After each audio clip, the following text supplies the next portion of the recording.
করতে হবে, আর কথা নয়, একবারে একনিষ্ঠভাবে শুনতে হবে। মধুময় শ্রীধাম বৃন্দাবন,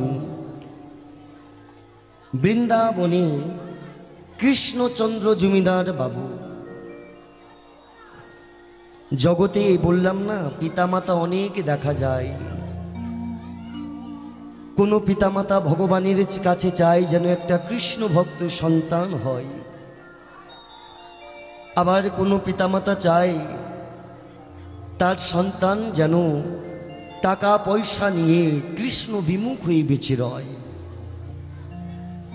কিন্তু জমিদার বাবু প্রত্যেক দিনের মতো আজও তার ফুলের বাগানে গোপীনাথের মন্দির, গোপীনাথের মন্দিরে গিয়ে দুহাত করজোড়ে দাঁড়িয়েছে গোপীনাথ। এই গোপীনাথ,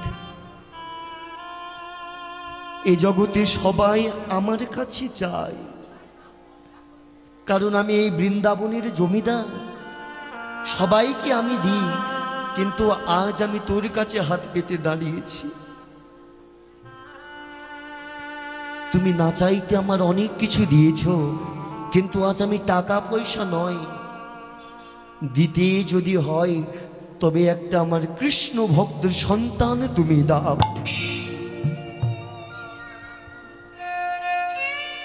হে সমবেত ভক্ত মণ্ডলী মায়েরা, আপনারা অনেকেই বলেন ভগবানকে ভালোবাসলে দুঃখ পেতে হয়। মনে রাখবেন, ভালোবাসার মতো বাসলে ভগবান আমাকে তাকেই কৃপা করে।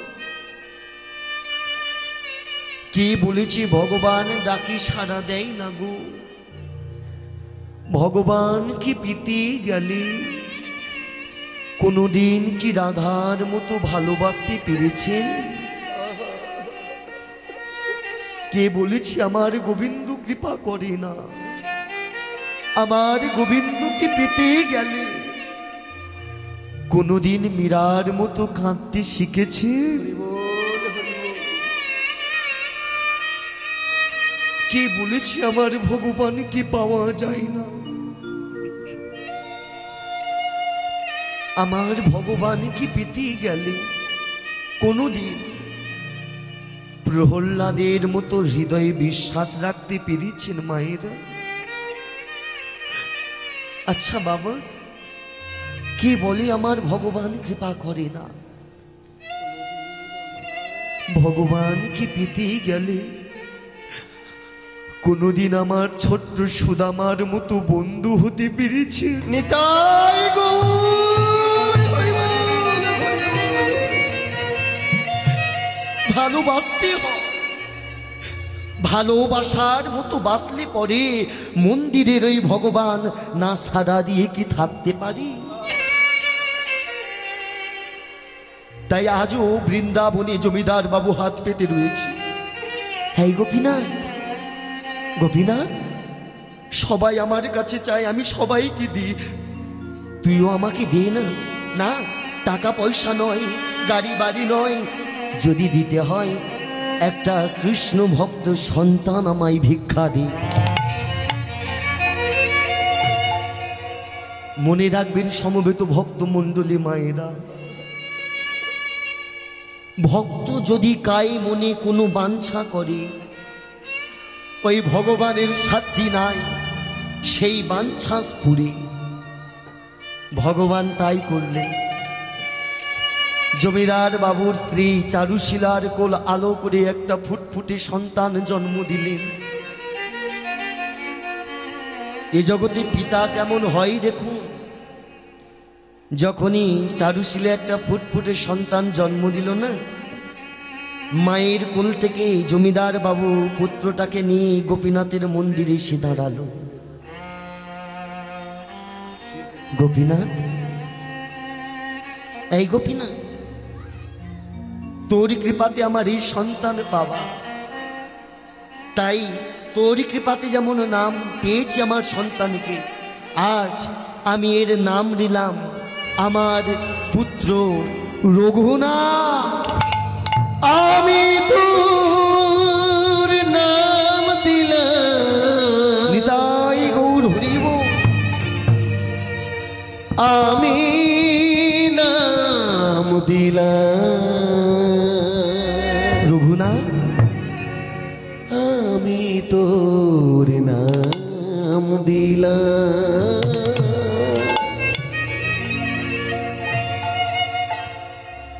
ছোটতে যদি কোনো পিতামাতা কৃষ্ণ নামের অঙ্কুরটা পুত্রের হৃদয়ে রোপণ করে দেয়, তাহলে বলুন তো যত দিন যাবে তত তো কৃষ্ণ নামের বৃক্ষটা বড় হবে গো। ছোট্ট রঘুনাথ আস্তে আস্তে বড় হয়েছে, বয়স তার 5 বছর। তাই প্রত্যেক দিনের মতো আজও প্রভাত সময়ে গোপীনাথের মন্দিরের সম্মুখে দাঁড়িয়ে রয়েছে, আর দেখছি সেই মন্দিরের মধ্যে পূজারী ঠাকুর মহাশয় গোপীনাথের পূজা অর্চনা করছে। এমন সময় সেই ঠাকুর মশাই রঘুনাথকে ডাকলেন, রঘু, এই রঘু। দাদু, তুমি আমাকে ডাকছো দাদু? আরে পাগল ছেলে, তুই কাঁদছিস কেন? বুঝেছি নিশ্চয় মা তোকে বকা দিয়েছে। না দাদু, মা আমাকে বকা দেয়নি দাদু। তবে কি হয়েছে রে? কেউ কি তোর মনে ব্যথা দিয়েছে? তাও না দাদু। আরে কাঁদিস না। ওরে পাগল ছেলে, আয় আমার কাছে আয়। দাদু, আমি যাব না দাদু। কেন রে রঘু, কি হয়েছে তো? জানো দাদু,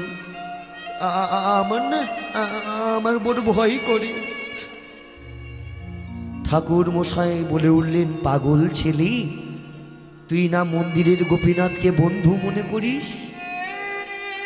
ভগবান যদি কারো বন্ধু হয় তার ভয় মনে চলে না। দাদু, ও দাদু, জানো দাদু, আমার ভয় গোপীনাথকে নিয়ে নয়। তবে কাকে নিয়ে? দাদু, আমার ভয়, বল কাকে নিয়ে? আমার ভয় তোমাকে নিয়ে।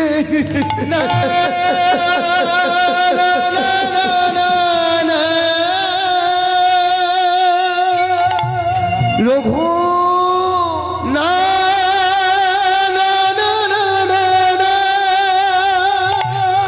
কি বললি?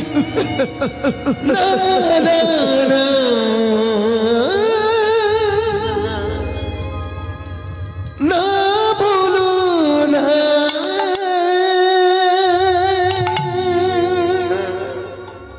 আমি জানি রে রঘু, জানি এই জগতে ভালোবাসে যারে সেই বড় আঘাত দেয় রে। জানিস রঘু, তুই আমাকে যেদিন দাদু বলে ডাকলি না, আমার সেই ছোট্ট দাদু ভাইয়ের কথাটা মনে পড়ে গেছিল জানিস দাদু। তবে তোমারও বুঝি দাদু ভাই আছে? ছিল রে রঘু, আমারও দাদু ভাই ছিল জানিস। তবে বহুদিন আগে সে আমাকে ছিঁড়ে চলে গেছে রে। তাই তো তোর মুখটা দেখলে বারবার আমার সেই দাদু ভাইয়ের কথা মনে পড়ে। ওই আকাশের ধ্রুব তারা হই, সে অনেক দিন আমাকে ফাঁকে দিয়ে চলে গেছে। ওই চলে গেছে রে আমার ছোট্ট ভাই। কেঁদো না দাদু, শুধু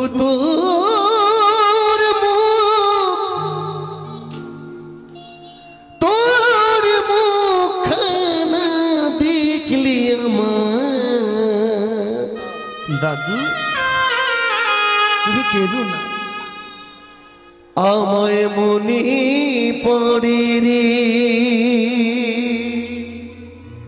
পূজারি দাদুর চোখে জল দেখে রঘুনাথ আর থাকতে পারলেন না। এক পা দুপা করে এসে দাদুর চোখের মল মুছিয়ে দিচ্ছে, বলছে, ও দাদু, দাদু তুমি কেঁদো না দাদু। জানো দাদু, আমার ভয় করে কেন জানো? মা আমাকে বলেছে, রঘু তোমার পূজারি দাদু ভালো না, তুমি পূজারি দাদুর কাছে যাবে না, আর যদি যাও তাহলে আমি তোমাকে বকা দিয়ে দেব, তোমায় নয় তোমার দাদুকে বকা দেব। জানো দাদু, তুমি বলো, তোমাকে যে আমি বড় ভালোবাসি, আর ভালোবাসার মানুষের মনে যদি কারোর আঘাত দেয় আমার কি কষ্ট লাগবে না দাদু? ওরে পাগল ছেলে, তার জন্য তুই কাঁদছিস? কাঁদিস না। এই দেখ, তোর চোখের জল মোছানোর জন্য ত্রিভঙ্গম ঠামে কেমন দাঁড়িয়ে তোর বন্ধু গোপীনাথ। মনে রাখবেন মায়েরা, ভগবান সারাটি জীবন ভক্তকে কৃপা করবার জন্য দাঁড়িয়ে, কিন্তু আপনারা জানলে অবাক হবেন, আমরা সারাটি জীবন ভগবানকে দাঁড়িয়ে থাকতে ত্রিভঙ্গম ঠামে দেখেছি, তাই না? কিন্তু বাবা, আপনাদের মধ্যে অনেকে দেখেছেন বা অনেকে দেখেননি, যে কৃষ্ণকে আপনারা দেখেন দাঁড়িয়ে থাকতে, এমন কৃষ্ণ দেখেছেন যে ভক্তের জন্য বসে মুরলি বাজায়? আজও পর্যন্ত তিনি বসে রয়েছেন, আজ পর্যন্ত ভক্তের জন্য সে ভগবান দাঁড়িয়েছিল, আর ভক্তের চোখের জল মুদ্রিত করবার জন্য আমার কৃষ্ণ দাঁড়িয়ে থাকতে থাকতে বসে পড়েছে। সেটা কোথায় জানেন মায়েরা? সেটা আপনাদের অনেক কাছে, এখান থেকে বেশি দূর নয়। রাজ্যটা হলো উড়িষ্যা, আর উড়িষ্যা রাজ্যে পুরীর মন্দিরে ভগবান রয়েছে যার নাম টোটা গোপীনাথ। উলুধ্বনি মায়েরা, উলুধ্বনি।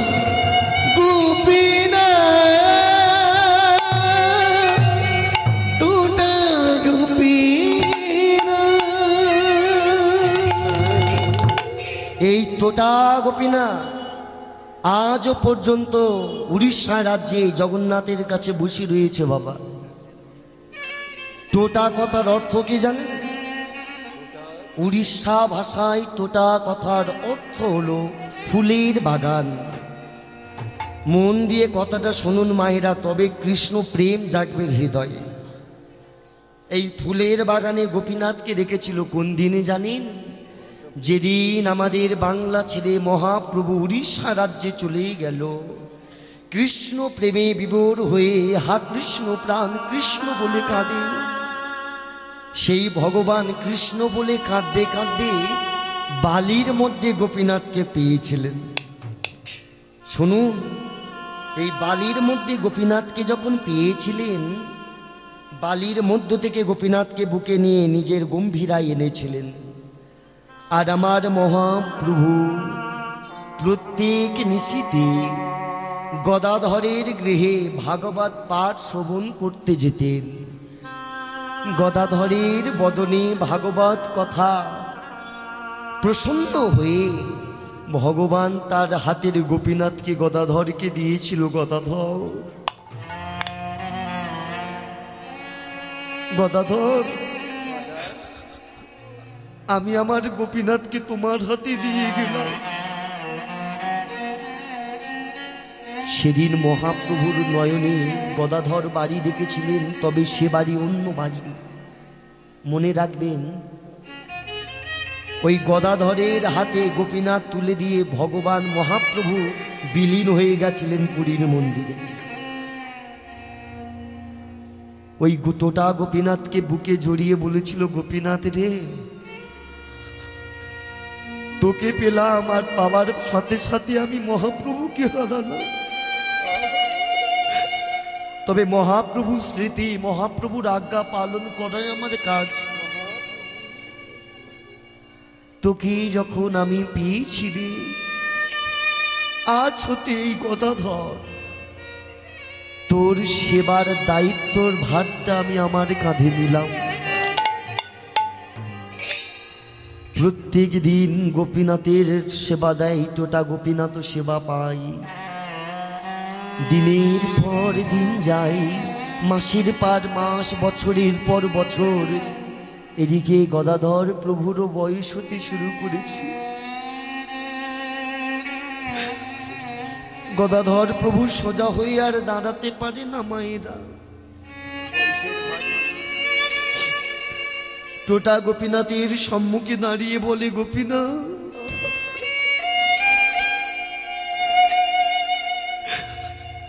এবার তোর এই বুড়ো ভক্তকে ছেড়ে দিয়ে রে, কারণ আমার বয়স হয়েছে।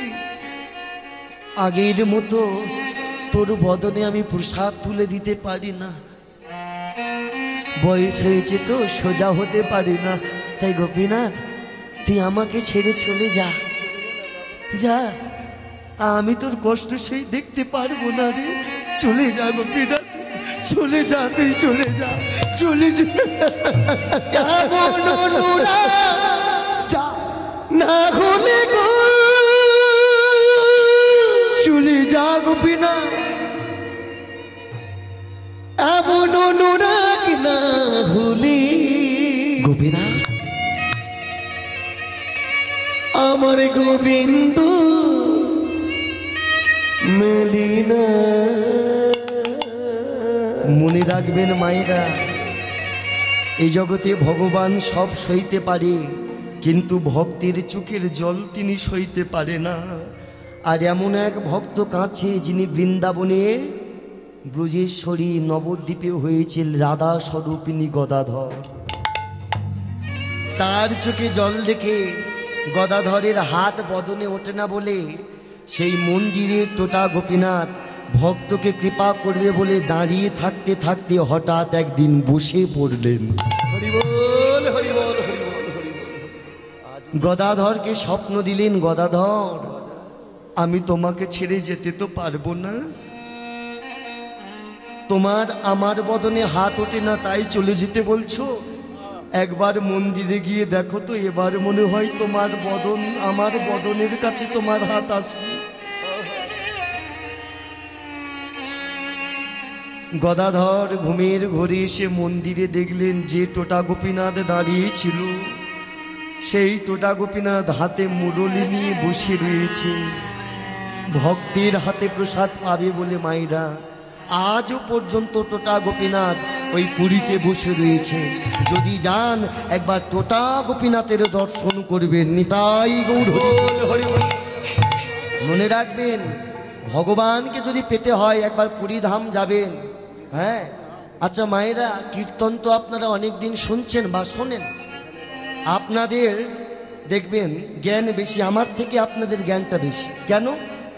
কারণ আপনারা হাজার হাজার কীর্তনিয়ার মুখের কথা শোনেন, তাই না? তা একটা কথা আমার জানতে ইচ্ছা করে, আচ্ছা বলুন তো আমাদের ধাম কটা? হ্যাঁ বাবা, চারটা ধাম। কি কি?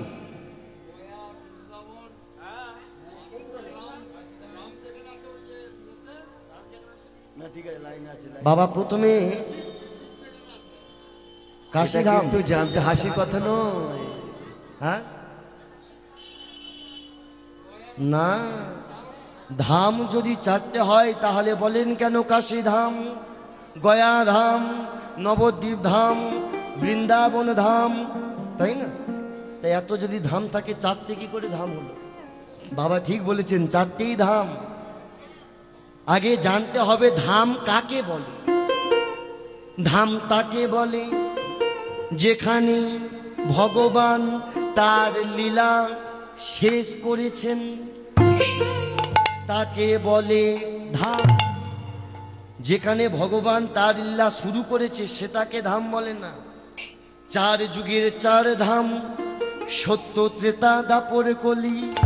চার যুগে চারটি ধাম আছে। সত্যের ধাম হলো বদ্রীনাথ, হ্যাঁ। ত্রেতার ধাম হলো রামেশ্বরম, দাপরের ধাম হলো দুয়ারিকাপুরী। দুয়ারিকাপুরী।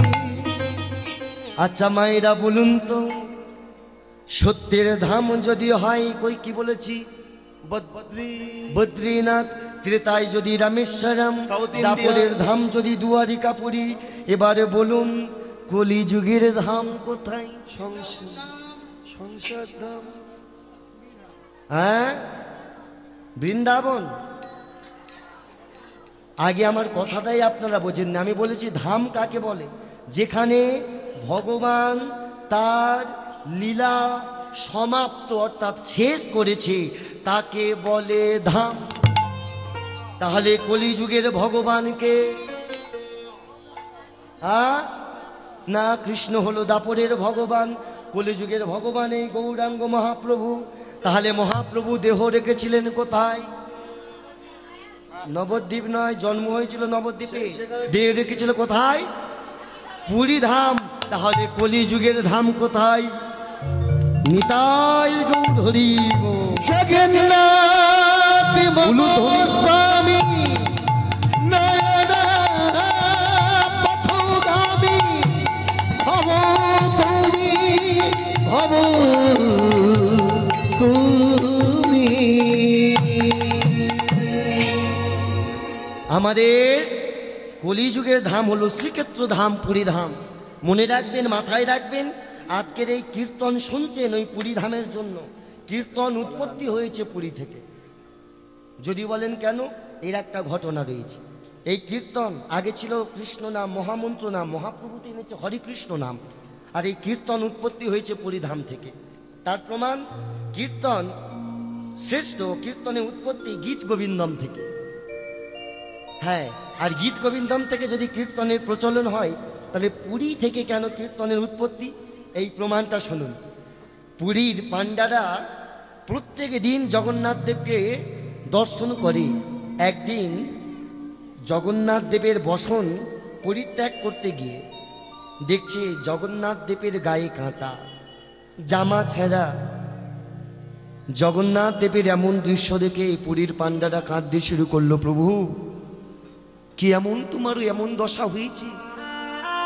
তোমার অঙ্গে কাঁটার দাগ, বসন ছেঁড়া, কি হয়েছে? কে তোমার আঘাত করেছে? বলো প্রভু। পুরীর পাণ্ডাদের চোখের জল দেখে সেদিন জগন্নাথ দেব স্বপ্নাদেশ দিয়েছিল, জানো যে কাঁটা তোমরা আমার গায়ে দেখছো, এটা তো সবসময় আমার গায়ে থাকে, সবসময় জামা ছেঁড়া থাকে। কেন জানো? কারণ এই উড়িষ্যা রাজ্যে এক ভক্ত আছে যে প্রত্যেক দিন তার গৃহে গীত গোবিন্দম পাঠ করে। এই গীত গোবিন্দম যে আমার বড় প্রিয়, তাই তো আমি প্রত্যেক দিন তার ঘরে যাই গীত গোবিন্দম শ্রবণ করতে। পুরীর পাণ্ডারা যখন এ কথাটা শ্রবণ করলেন, প্রভুর চরণে এসে বললে, প্রভু গীত গোবিন্দম যদি তোমার এত প্রিয় হয়, তবে আমাদের কেন জানালে না? আমরা তোমাদের গীত গোবিন্দম পাঠ করে শোনাতাম। তাই আজও প্রত্যেক দিন 56 ভোগ দেবার আগে জগন্নাথ দেবকে গীত গোবিন্দম পাঠ শ্রবণ করানো হয়। নিতাই গৌর হরি বল। মনে রাখবেন মায়েরা, ভগবানকে যদি পেতে চান,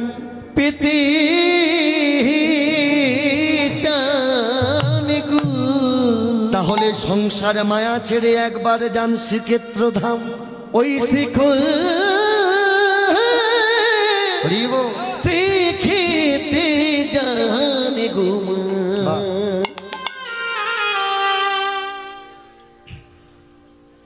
একবার শ্রীক্ষেত্র ধামে যাবেন, সেখানেই আমার ভগবান লুকিয়ে। পুরীর কথা বললে পুরীর কথা শেষ হবে না, ভগবানের মাহাত্ম্য শেষ নেই। যদি অনুমতি দেন একটু বলবো নাকি? শুনবেন? আগে বলুন, কারা কারা জগন্নাথ দেবকে দর্শন করেছেন? হাত তুলুন। জগন্নাথ কারা দেখেছেন? এদিকে। তবে আপনারা শুনলে অবাক হবেন, লাভিয়ে নেন। জগন্নাথ দেবকে আপনারা দেখেছেন, কিন্তু যে রাজা ইন্দ্রদুম্ন যে জগন্নাথ দেবকে প্রতিষ্ঠা করেছিল, এই জগন্নাথ কিন্তু সেই জগন্নাথ নয়। কেন জানেন? তত্ত্বটা ভালো করে শুনে নেন, জানতে হবে। কারণ হিন্দু ধর্মটা এত ছোট না, অনেক বড়। ওই জন্য ইংলিশে একটা কথা বলে, যাকে বলে the history of Hindu culture. History মানে ইতিহাস, আর সনাতন ধর্মটা ইতিহাসের মতো। যে পুরীধাম গিয়ে জগন্নাথ দেবকে দর্শন করে, এই জগন্নাথ আসল জগন্নাথ নয়। কেন জানেন? প্রত্যেক 12 বছর অন্তর জগন্নাথ দেবের মূর্তি পরিবর্তন করা হয়। শুধু তাই নয়, যে মাসে আষাঢ় মাস মল মাস পড়বে, সেই মাসেও জগন্নাথ দেবের মূর্তি পরিবর্তন করা হয়। আর জগন্নাথ দেবের মূর্তি হবে নিম বৃক্ষ, অর্থাৎ নিম কাষ্ঠ দিয়ে। এই নিম বৃক্ষ থাকবে কোথায় জানেন? নীলগিরি পর্বতে। আর এই নীলগিরি পর্বতে হাজার হাজার নিম বৃক্ষ আছে। তাহলে কি করে বুঝবে যে কোন বৃক্ষ দিয়ে নিম বৃক্ষ হবে? তাদের বুঝতে হয় না, ভগবান বুঝিয়ে দেয়। হাজার হাজার নিম বৃক্ষর মধ্যে পান্ডাদেরকে খুঁজতে হবে 3টি নিম বৃক্ষ। আর এই 3টি নিম বৃক্ষের গায়ে 3টি চিহ্ন থাকবে। 3টি চিহ্ন থাকবে।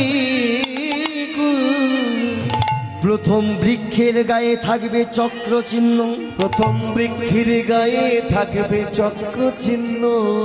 দ্বিতীয় বৃক্ষের গায়ে থাকবে পদ্ম চিহ্ন। দ্বিতীয় বৃক্ষের গায়ে থাকবে পদ্ম চিহ্ন। আর তৃতীয় বৃক্ষের গায়ে থাকবে নাঙল চিহ্ন। নাঙল, নাঙল কার বড় প্রিয়? বলরাম। বাহ! আর এই দাদা বলরাম তো নাঙল বড় প্রিয়, তাই না? এই দেখুন, তাই এই দেখুন, যখনই এই 3টে বৃক্ষ পাবে, এই 3টে বৃক্ষ দিয়ে 3টে মূর্তি হবে। চক্র চিহ্ন যে গাছে থাকবে সেটা দিয়ে হবে জগন্নাথের মূর্তি। পদ্ম চিহ্ন যে বৃক্ষে থাকবে সেটা দিয়ে হবে সুভদ্রা মায়ের মূর্তি। নাঙল চিহ্ন যেটা থাকবে সেই বৃক্ষ দিয়ে হবে বলরাম দেবের মূর্তি। ওই বৃক্ষ দেখলো আর কাটা শুরু করে দিল, এটা হবে না। বৃক্ষ দেখার পর সেই 3 বৃক্ষের গড়াই পূজা অর্চনা করতে হবে, আর দুধ কলা দিয়ে পুজো করতে হবে। কেন জানেন? এই 3টি বৃক্ষের উপরে থাকবে 3টি নাগ। 3টি নাগ পাহারা দেবে এই বৃক্ষটাকে। এই দুধ কলা দিয়ে পূজা করলে 3টি নাগ যখন এসে দুধ কলা খাবে, তখনই অনুমতি পেলে তবে বৃক্ষ কাটা হবে। শুনলে আপনারা অবাক হবেন, ওই বৃক্ষ কাটার পর কোনো গাড়িতে আনা হয় না গাছটাকে। ভক্তের কাঁধে করে 40 কিলোমিটার ওই নীলগিরি পর্বত থেকে আসে পুরীধাম। নিতাই গৌর হরি হরি। জগন্নাথ দেবের মাহাত্ম্য দেখেছেন? শুধু তাই নয়, জগন্নাথ দেবকে যেদিন প্রতিষ্ঠা করা হবে মায়েরা, সেদিন উড়িষ্যা রাজ্যে সরকার এই কারেন্ট অফ করে দেয়।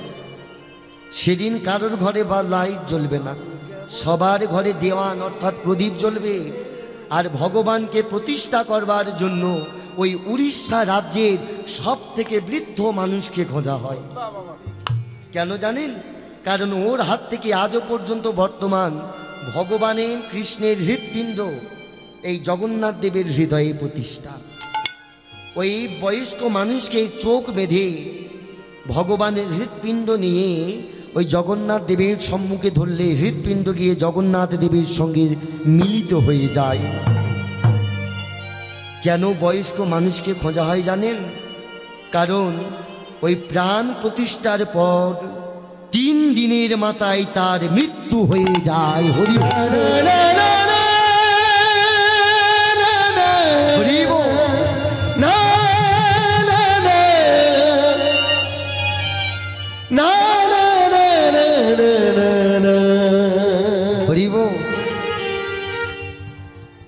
আমরা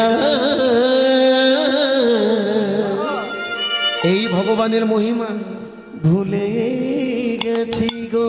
জানেন মায়েরা, জগন্নাথ দেব যখন পুরী ধামে প্রতিষ্ঠা হয়েছিল, জগন্নাথ দেব বলেছিল, শোনো জগৎবাসী, কলিযুগের মানুষ বড় অহংকারী, বড় পাপী, তাই তোমাদের জন্য আজ আমি জগতে এলাম।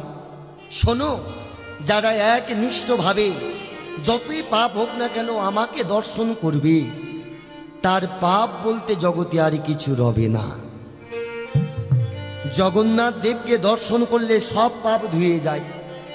আচ্ছা মায়েরা, আলো আছে বলে তো অন্ধকারের প্রয়োজন, তাই না? আর অন্ধকার আছে বলে তো আলোর প্রয়োজন। পাপ যদি থাকে পুণ্যেরও তো প্রয়োজন, আর পুণ্য যদি থাকে পাপেরও তো প্রয়োজন। তাই একদিন পুরীধামে এসে কে কাঁদছে জানো? যমরাজ এসে জগন্নাথ দেবের কাছে কাঁদছে, প্রভু হে জগতের নাথ, জগৎ শ্রেষ্ঠা, জগৎ ত্রিভুজা, তুমি আমাকে কেন এঁকেছ? হে যমরাজ, তুমি কাঁদছ কেন গো? প্রভু, তুমি জগতে বলেছ যে তোমাকে দর্শন করবে তার সব পাপ ধুয়ে যাবে, আর সবার যদি পাপ ধুয়ে যায় তাহলে আমার থেকে লাভ কি? আমার কাজ তো পাপীদের শাস্তি দেওয়া। পাপী বলতে জগতে যদি না কেউ থাকে, তবে তুমিও আমাকে রেখেছ কেন প্রভু? জগন্নাথ দেব সেদিন বলেছিল, হে যমরাজ, তুমি কথাটা ধ্রুব সত্য বলেছ। আমি তো এটা আগে ভাবিনি। পাপী যদি না থাকে তবে তোমার থেকে কাজ কি? শোনো, আমি যখন বলেছি আমার মুখের বাণী এটা মিথ্যা হবে না। আমাকে যে দর্শন করবে তার সব পাপ হবে, এটা ধ্রুব সত্য। কিন্তু শোনো, সিংহ দ্বারের সম্মুখে তৃতীয় ধাপে তুমি যম হয়ে শুয়ে থাকবে। যম হয়ে তৃতীয় দ্বারে শুয়ে থাকবে। যারা আমাকে দর্শন করতে আসবে, তোমার গায়ে পা দিলে কিছু হবে না। আমাকে দর্শন করার পর সব পাপ ধুয়ে যাবে। কিন্তু আমার দর্শনের পর যাওয়ার পথে যদি ওই তৃতীয় ধাপে যম সিঁড়িতে পা দেয়, যে পাপ নিয়ে এসেছিল সেই পাপ নিয়ে ঘরে ফিরে যাবে। হরিব, আমি যে কথা আমি যে কথা দিলাম গো, তুমি আমার মন্দিরে হরিব রবি গো।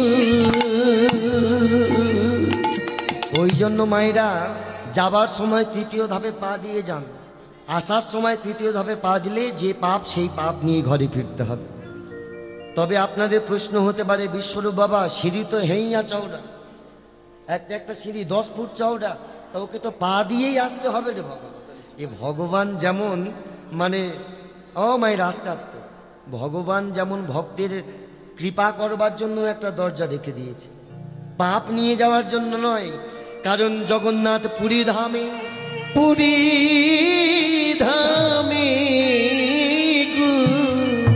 একটা নয়, দুটি নয়, চারটি দ্বার রয়েছে।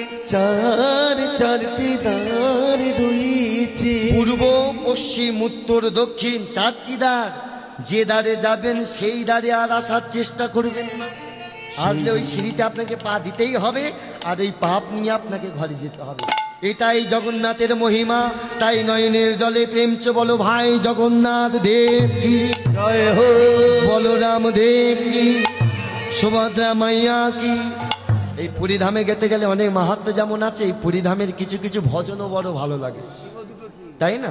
কি মায়েরা একটু ওই উড়িষ্যা জেলার উড়িয়া ভজন শুনবেন? কি শুনবেন? এদিকের মায়েরা কি বলছেন, গাইবো?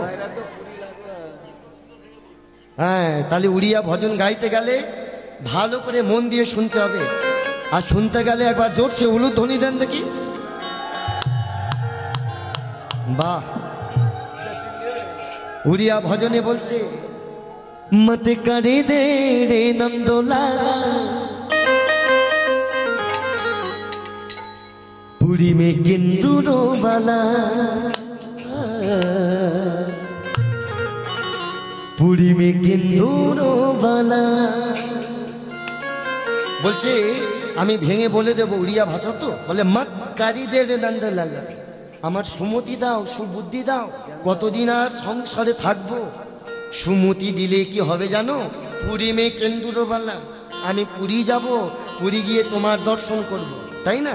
তাই সবাই মিলে এখন এই মনটাকে পুরী ধামে গিয়ে হাত তুলে গাইব, মতে করে দে, মতে করে দে, মতে করে দে রে নন্দলালা।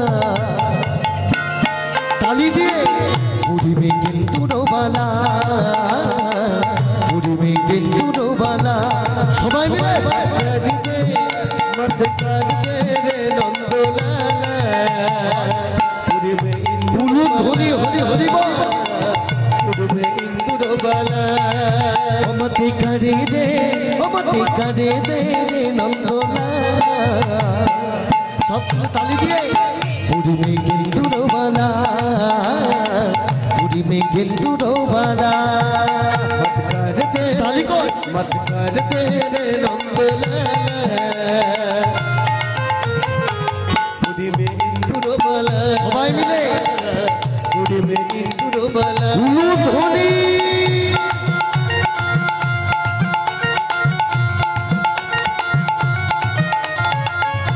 একটু তালি কর সবাই মিলে,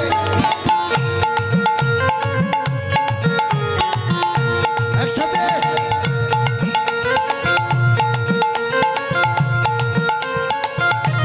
হরি বল।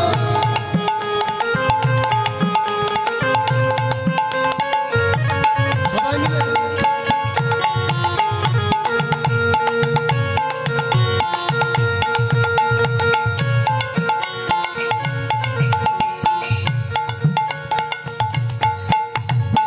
খাউরো চাউরো পারুকো না পারু,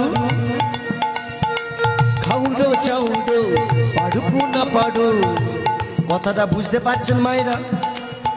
বলে খাউরো চাউরো পারুকু না পারু। শোনো জগন্নাথ দেব, তুমি 56 ভোগ ভালোবাসো, খাউরো চাউরো খেতে ভালোবাসো, কিন্তু আমি এক গরিব ভক্ত, তোমাকে পারুকু না পারু আমি নাও খাওয়াতে পারি, কিন্তু যেন আমাকে ভুলে যেও না।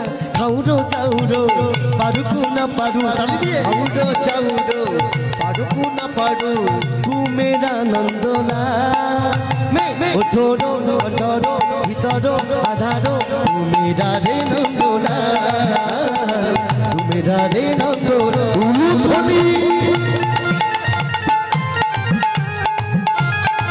হরি বল, সবাই তালি দিয়ে জয় জগন্নাথ।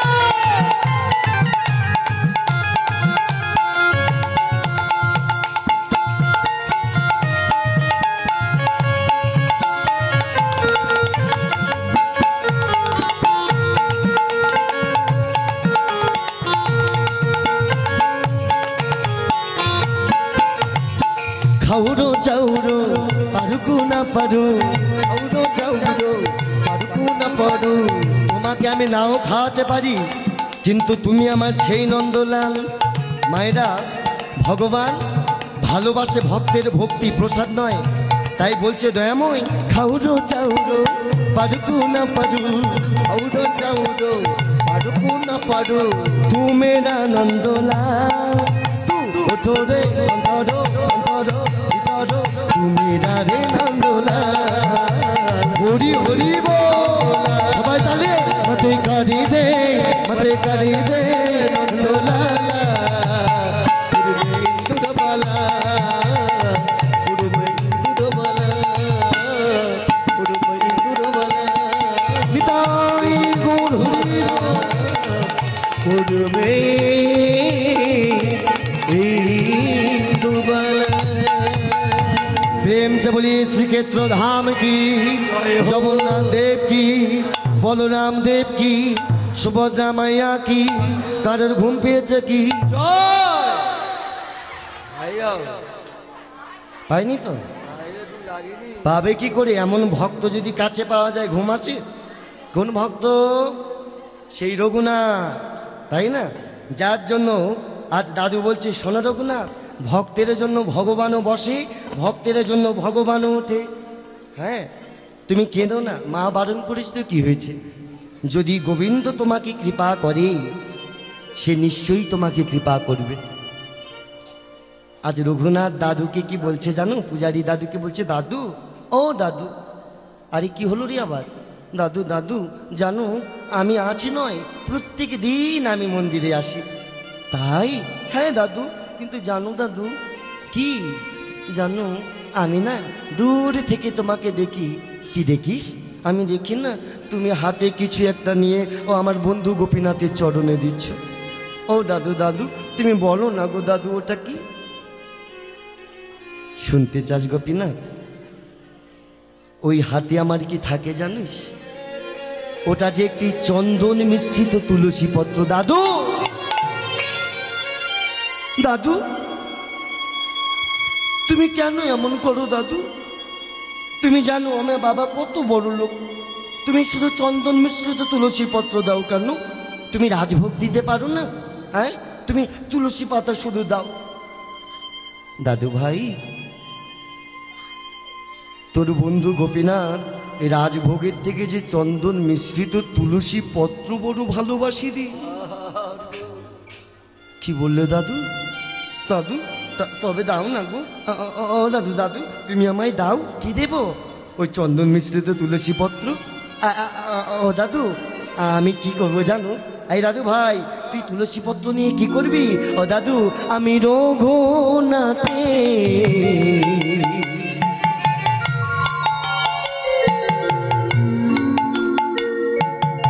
শিবা দেব, শিবা দেব, আমি রঘুনাথে। দাদু দাও না দাদু। সেবা দেব, সেবা দেব, আমি গোপীনাথে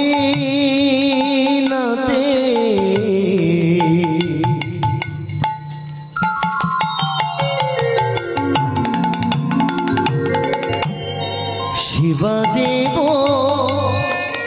শিবা দেব, আমারি মনে বাসনা। দাদু দাও না। আমি রঘুনাথে দাদু সেবা দেব, সেবা দেব, আমায় মনে বড় নিতাই গৌর হরিব।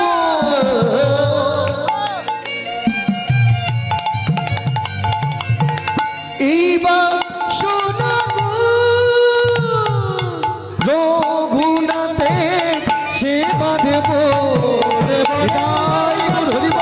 রঘুনাথের সেবা দেব, মনে বড় এই বাসনা, রঘুনাথের সেবা দেব, আমি রঘুনাথের সেবা দেব, সেবা দেব, সেবা দেব।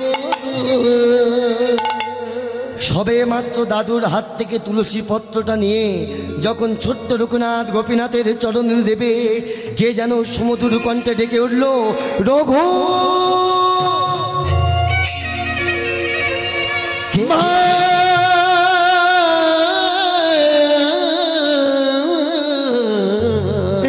তো আমার মায়ের কণ্ঠেশ্বর। মা আমি এখানে। মা। ছোট্ট রঘুনাথ মন্দিরের দরজা বন্ধ করে ছুটতে ছুটতে মায়ের কাছে এসে বলছে, মা। রঘু, মা। এ কি তোর চোখে জল? মা কই না তো, এই দেখো। চুপ কর রঘু, তুই তোর মায়ের চোখে ফাঁকি দিবি? মা, মায়ের চোখে তুই লুকাবি? বল কি হয়েছে? মা তুমি সত্যটা শুনতে চাও? মা বল কি হয়েছে? তুমি আমাকে কথা দাও, সত্যটা শোনার পর তুমি কিছু বলবে না? আরে পাগল ছেলে, আমি তোকে কথা দিলাম, সত্যটা জানার পর আমি তোকে কিছু বলবো না। না মা, না। আমাকে তুমি ছুঁয়ে কথা দাও, আমাকে ছুঁয়ে কথা দাও, তুমি কিছু বলবে না? এই দেখ, আমি তোকে ছুঁয়ে কথা দিলাম, আমি তোকে কিছু বলবো না, বলবো না, বলবো না।